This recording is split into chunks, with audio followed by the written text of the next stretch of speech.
दक्षायनी सती उस स्थान पर गई जहाँ महान प्रकाशमय यज्ञ हो रहा था। नाना प्रकार के आश्चर्य में कौतूहल से परिपूर्ण पिता के उस भवन को देखकर सती देवी द्वार पर ही ठहर गई और परम सौभाग्यवान नंदी की पीठ से उतरकर इधर उधर दृष्टि डालने लगी। उन्होंने माता पिता, सभी संबंधी तथा भाई बंधुओं को देखा। माता पिता के आगे मस्तक झुकाकर बड़ी प्रसन्न हुई, फिर अपने अभिमत प्रस्ताव के अनुसार वचन करके बोली, पिताजी, जिनसे यह संपूर्ण चराचर जगत पवित्र होता है, उन परम कल्याण में भगवान शिव को आपने क्यों नहीं बुलाया है? फिर ऋषियों को संबोधित करते हुए कहा, भृगु जी, क्या आप भगवान शिव को नहीं जानते? महात्मे कश्यप, क्या आप भी महादेव जी से अपरिचित हैं? अत्रि, वशिष्ठ जी, क्या आप भी महादेव जी की महिमा नहीं जानते?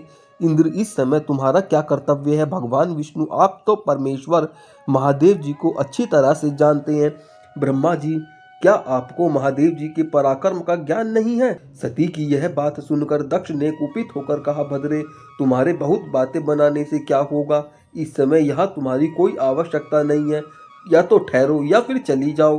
तुम यहाँ आई हो तो क्यों? तुम्हारा पति तो शिव कहलाता है, अमंगल का मूर्तिमान स्वरूप है, कुलीन भी नहीं है, वेद से बहिष्कृत है, इसलिए इस यज्ञ में उसको नहीं बुलाया गया है। सती अपने पिता को शिव की निंदा में संलग्न देख अत्यंत क्रोध में भर गई और सोचने लगी, जो महादेव जी की निंदा करता है तथा उनकी निंदा होती हुए देख चुपचाप सुनता है, वे दोनों नरक में जाते हैं और जब तक सूर्य चंद्रमा की स्थिति है तब तक उस नरक में पड़े रहते हैं। अतः अब मैं इस देह को त्याग दूंगी, अग्नि में प्रवेश कर जाऊंगी। इस प्रकार विचार करते हुए सती शिव, रुद्र आदि नामों का उच्चारण करने लगी और अग्नि में प्रवेश कर गई।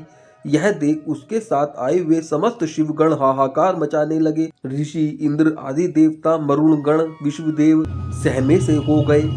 दक्ष यज्ञ में सम्मानित हुए सभी ऋषि मुनि इस घटना से भयभीत हो उठे। इसी बीच में महात्मा नारद जी ने शिव जी के पास जाकर दक्ष की सारी करतूतें कह सुनाई। सुनकर भयंकर पराक्रम प्रकट करने वाले परम क्रोधवान जगदीश्वर भगवान रुद्र बहुत ही क्रोधित हो गए। लोक संहारकारी रुद्र ने अपनी जटा उखाड़कर उसे पर्वत के शिखर पर क्रोध पूर्वक दे मारा। जटा उखड़ने से महायशस्वी वीरभद्र प्रकट हुए, साथ ही करोड़ों भूतों से घिरी हुई काली भी प्रकट हुई। महात्मा रुद्र के क्रोध और निश्वास से सैकड़ों प्रकार की बीमारियां प्रकट हो गई। वीरभद्र ने पराक्रमी रुद्र से निवेदन किया, प्रभु शीघ्र आज्ञा दीजिए, इस सेवक से क्या काम है? भगवान शिव ने आज्ञा दी, महाबाहु वीरभद्र, शीघ्र जाओ और दक्ष यज्ञ का विनाश कर डालो। देवादिदेव शिरोमणि महादेव जी की यह आज्ञा शिरोधार करके महात्मे तेजस्वी वीरभद्र सभी भूतों के साथ दक्ष की यज्ञशाला में पहुंच गए।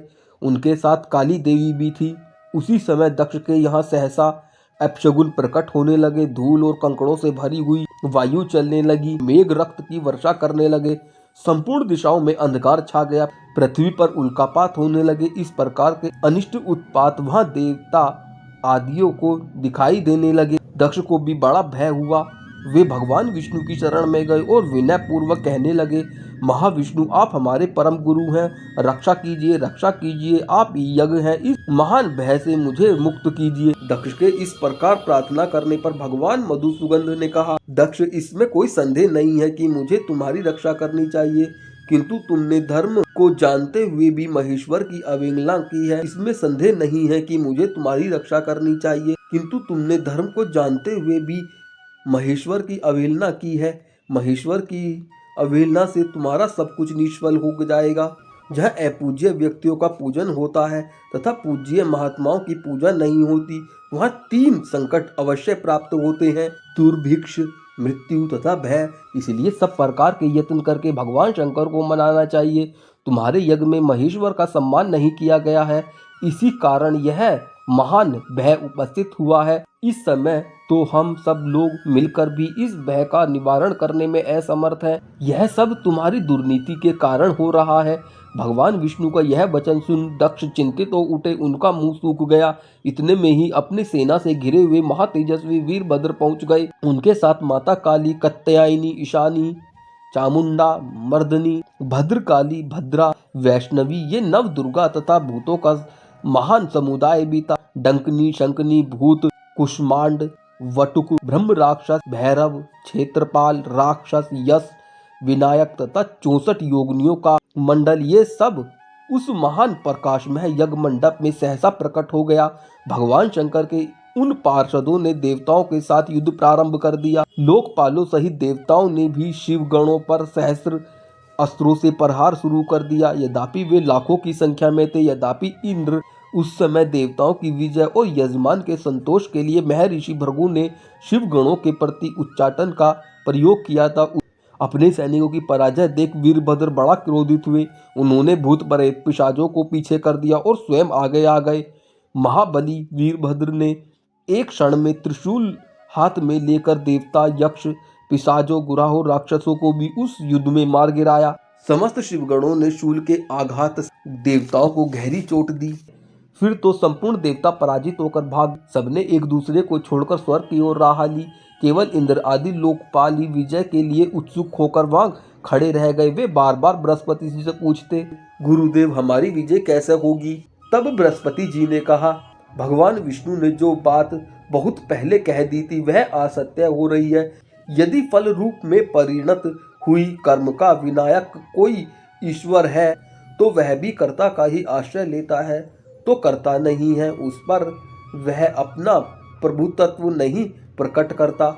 कर्म करने वाले को भी ईश्वर उसका फल देता है, न करने वाले को नहीं।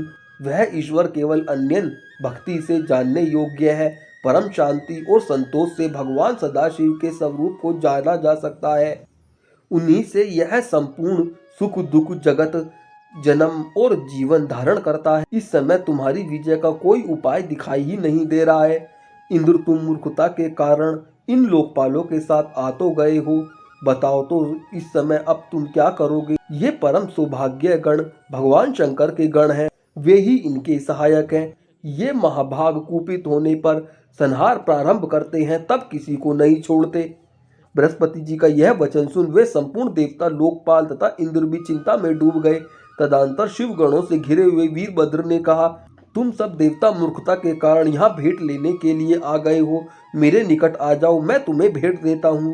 इंद्र, मित्रवर, सूर्य, चंद्रमा, कुबेर, पाशधारी वरुण, यमुना के बड़े भैया यमराज, मैं आप लोगों की तृप्ति के लिए शीघ्र ही भेंट अर्पित करूंगा। यूं कहकर क्रोध में भरकर वीरभद्र ने सब देवताओं पर बाणों की बौछार कर दी। उन बाणों के आघात से पीड़ित होकर वे सब के सब दसों दिशाओं में भाग गए। लोकपालों और देवताओं के पलायन कर जाने पर भगवान विष्णु भी चले गए। फिर वीरभद्र अपने गणों के साथ यज्ञशाला में गए। उस समय देवता, ऋषि तथा अन्य जो लोग थे उन सबको भगवान शिव के गणों ने परास्त कर दिया।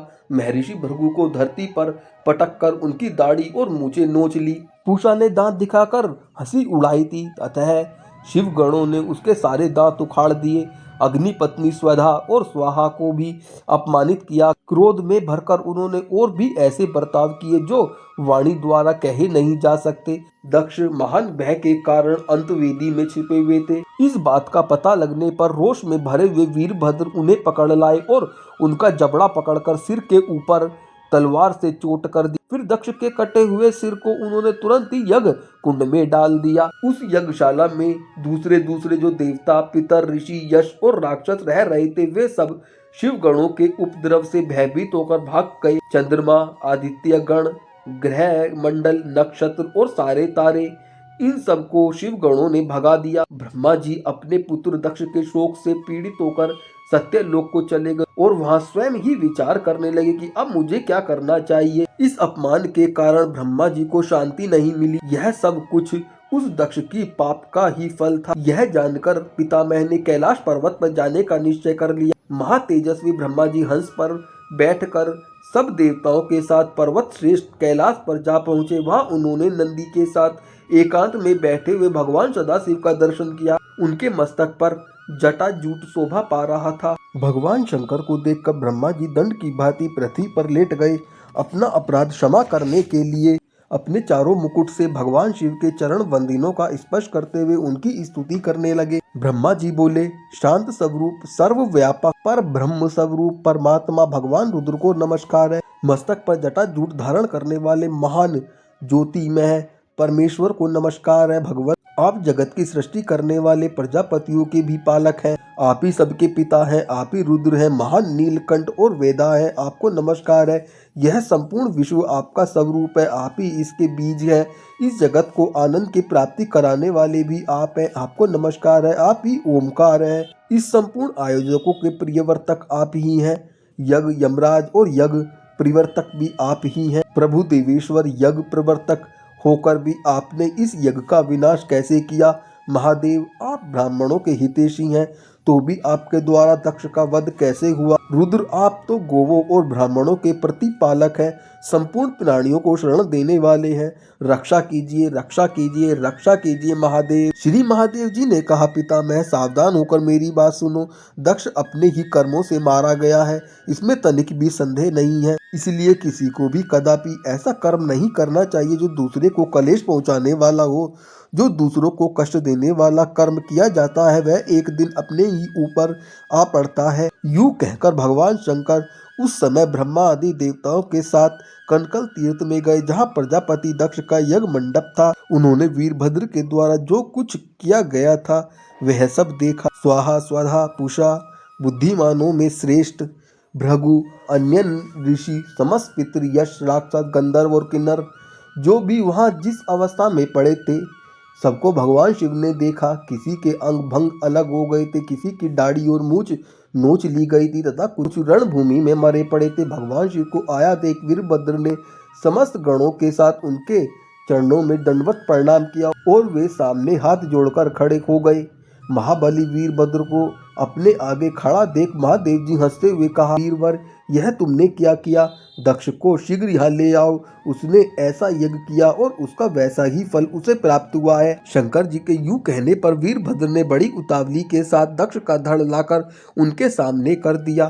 तब भगवान शंकर ने कहा, वीर, इस दुरात्मा दक्ष का मस्तक कौन ले गया? यदि मिल जाए तो कुटिल होने पर भी इसे मैं जीवित कर दूंगा। यह सुनकर वीरभद्र फिर बोले, भगवान, मैंने उस समय इसके मस्तक को अग्नि में होम कर दिया था। अब तो केवल पशु का सिर बचा है, किंतु इसका मुख बहुत विकृत हो गया है। यह सब बातें जानकर भगवान शिव ने पशु के भयानक मुख को, उसमें दाढ़ी भी लगी थी, दक्ष के धड़ से जोड़ दिया। इस प्रकार भगवान शंकर की कृपा से दक्ष को नया जीवन प्राप्त हो गया। दक्ष अपने सामने भगवान रुद्र को उपस्थित देख लज्जा से उन्होंने लोक कल्याणकारी भगवान शंकर के चरणों में मस्तक झुकाकर उनका अभिनंदन किया। दक्ष बोले, सबको वर देने वाले सर्वश्रेष्ठ देव भगवान शंकर को मैं प्रणाम करता हूँ। सनातन देवता शिव को मैं सदा नमस्कार करता हूँ। देवताओं के पालक पापहारी हर को मैं प्रणाम करता हूँ। जगत के एकमात्र बंधु शंभु को मैं नमस्कार करता हूँ। जो संपूर्ण विश्व के स्वामी,